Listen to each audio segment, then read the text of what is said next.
Ti prego non cominciare.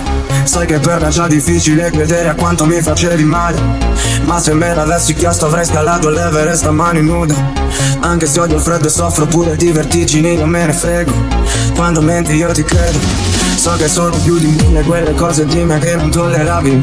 Parlare con te è come cercare di afferrare il vento con le mani. Se avevo un problema mi dicevi di parlarne con chi se ne intende. Guardavo cadere tutto a pezzi come fosse l'11 settembre. Dimmi ancora una bugia, poi la verità. Era tutta una follia perché non si fa. Non ero più a casa mia, neanche a casa mia sono 1000 qua.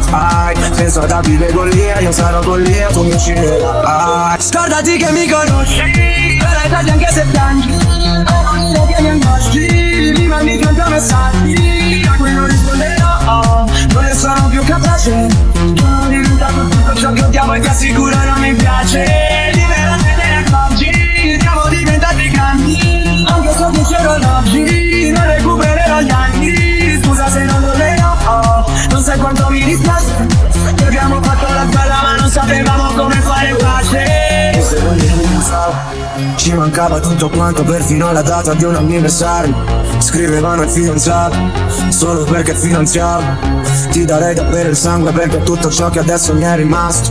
Credimi sembra impossibile accettare che oramai ti ho detto ciao. Sto in un bilocale che da quando ti ho cacciata sembra una penthouse. Grande tipo il doppio ma senza la luce come ci fosse un blackout. Non sono sentimentale, che le voglio tu apriti la porta io nemmeno ti sentivo entrare. Vogliamo a tutti i costi ma eravamo posti proprio come un polo. Stare insieme all'arte e di risolvere i problemi che non ho da solo. Giuro non so più chi sono, tutto ciò mi dà fastidio. Sto mondo a misura d'uomo mi fa sentire in castigo. Dimmi ancora una bugia, poi la verità. Era tutta una follia perché non si fa. Non ero più a casa mia, neanche a casa mia sono 1000 qua.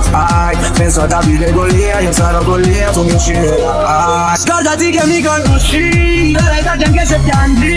Non dire che mi angosci, mi mandi 30 messaggi a cui non risponderò.